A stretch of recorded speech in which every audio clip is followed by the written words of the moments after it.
Hello guys, welcome to Interchange 1 Unit 12. It's important to get rest. In this unit, we are going to see some common health problems. Also, we will see containers and modals can, could, and may for requests and suggestions. Let's begin.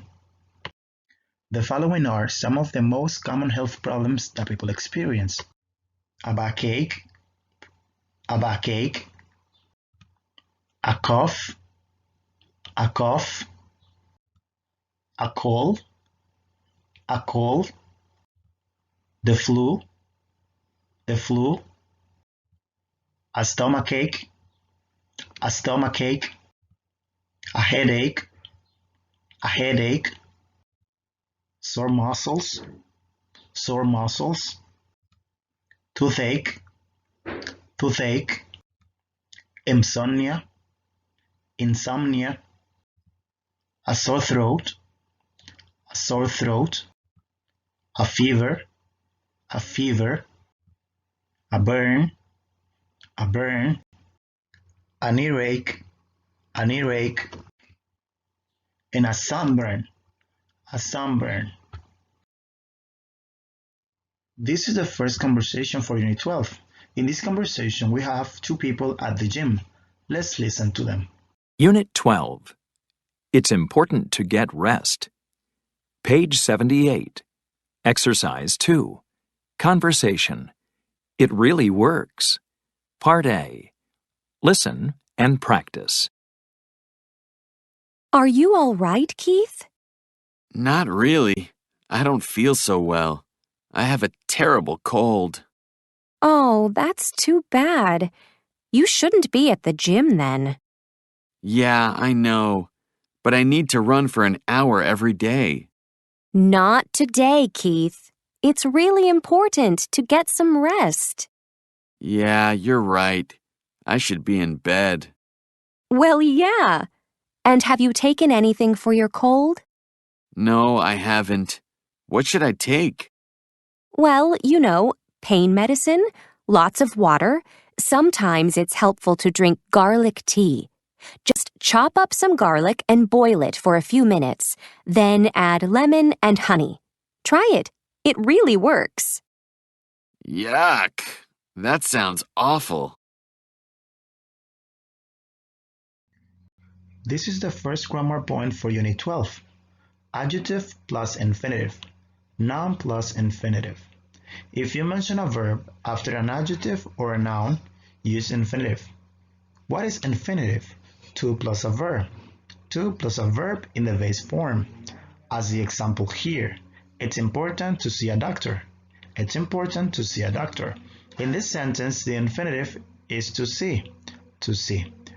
We are using infinitive because we have an adjective before the verb.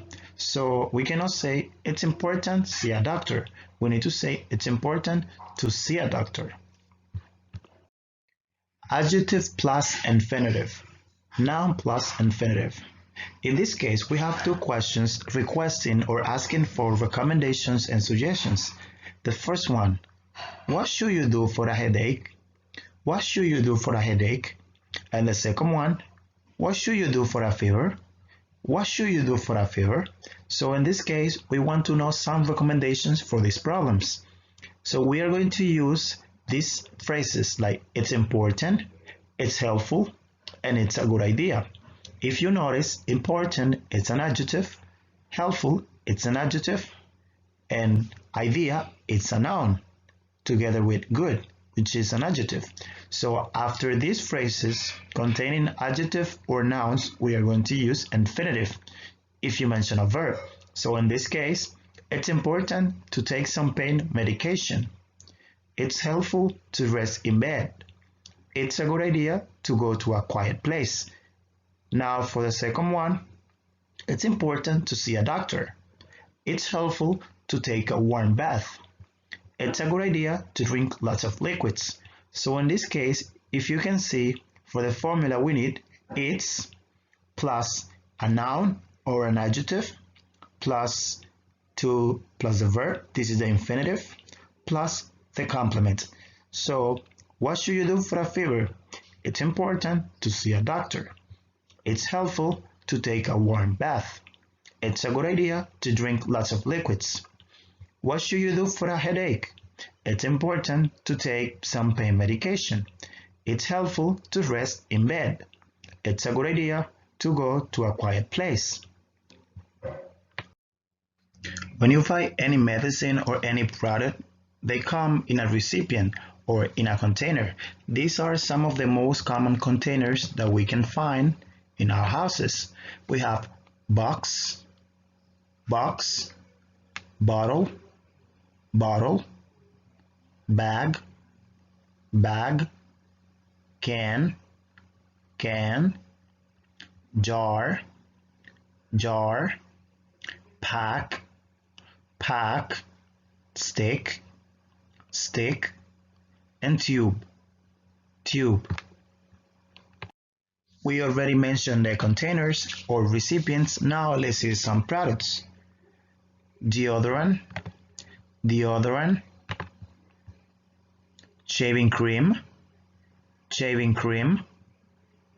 cough drops, pain medicine, face cream, toothpaste, bandages, and tissues. Let's see how much you remember. Let's complete this exercise with the names of the containers. The first one, a tube of deodorant. The next one, a can of shaving cream. Number 3, a bag of cough drops. Number 4, a bottle of pain medicine. Number 5, a jar of face cream. Number 6, a tube of toothpaste. Number 7, a box of bandages or a pack of bandages.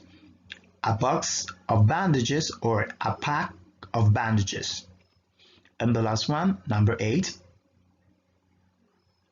a box of tissues or a pack of tissues. Again, a box of tissues or a pack of tissues. This is the second conversation for Unit 12. In this conversation, we have a pharmacist and a customer. Let's listen to them. Page 81. Exercise 8. Conversation. Can you suggest anything? Part A. Listen and practice. Hi, may I help you? Yes, please. Could I have something for a backache? My muscles are really sore. Well, it's a good idea to use a heating pad. And why don't you try this cream? It works really well. Okay, I'll take 1 tube. Also, my wife has a bad cough. Can you suggest anything? She should try these cough drops. Thanks. May I have a large bag? And what do you suggest for insomnia? Well, you could get a box of chamomile tea. Is it for you? Yes, I can't sleep. A sore back and your wife's bad cough? I think I know why you can't sleep. This is the second grammar point for Unit 12. Modal verbs can, could, and may for requests and suggestions. In this case, we have a conversation at a pharmacy or a drugstore. This conversation is between the customer and the pharmacist. When you enter the pharmacy or the drugstore, the person over there is going to tell you something like, "May I help you?" or "Can I help you?" to offer help, to give you help. Now, in this case, you are going to say something like, "Can I have something for the flu?" "Can I have something for the flu?" You know that you have this problem, but you don't know anything, any medication for the problem, so you ask, can I have something for the flu? And the person, the pharmacist, is going to recommend something to you. Now let's see the grammar. In this case, we have can, could, and may for requests or petitions.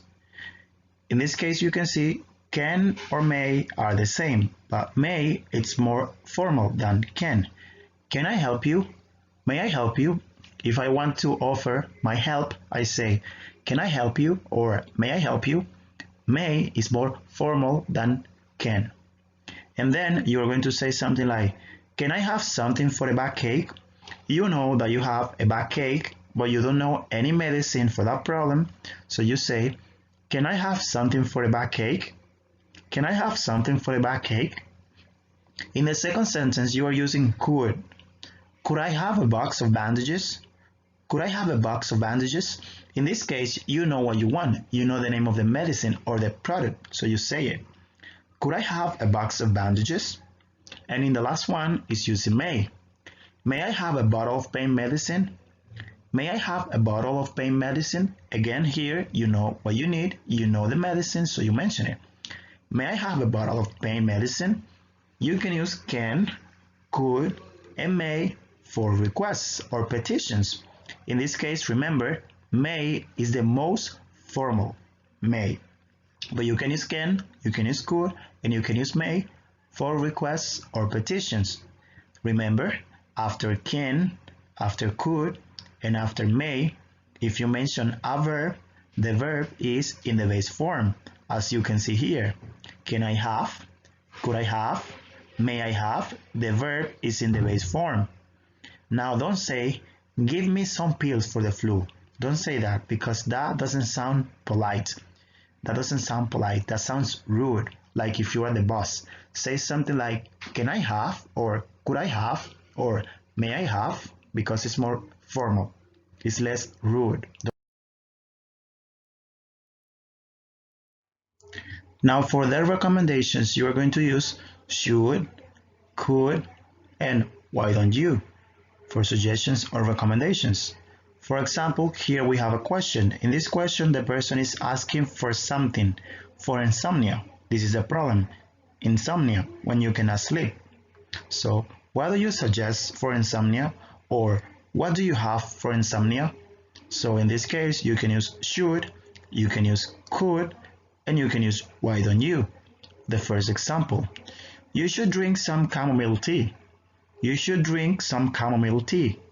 The second one, you could see a specialist. You could see a specialist. And the last one, why don't you try these sleeping pills? Why don't you try these sleeping pills?